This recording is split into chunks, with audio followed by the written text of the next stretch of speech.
How to fix Snapchat was unable to open camera. Snapchat was unable to open camera problem. If you want to fix if Snapchat says that it was unable to open camera, most likely it is missing camera access.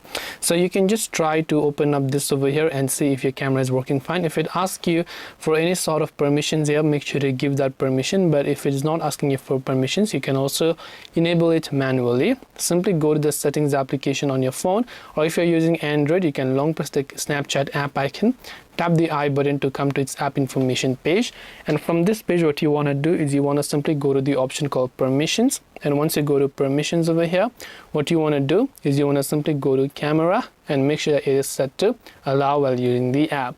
After that, you can come back and clear the cache, and if possible also check for the update within the Snapchat app, and if it does have an update, then make sure to update it to the latest version. Hopefully one of these may have helped to solve the problem. If you have got any more questions, feel free to leave them down below. Thank you for watching till the end of this tutorial, and see you in the next video.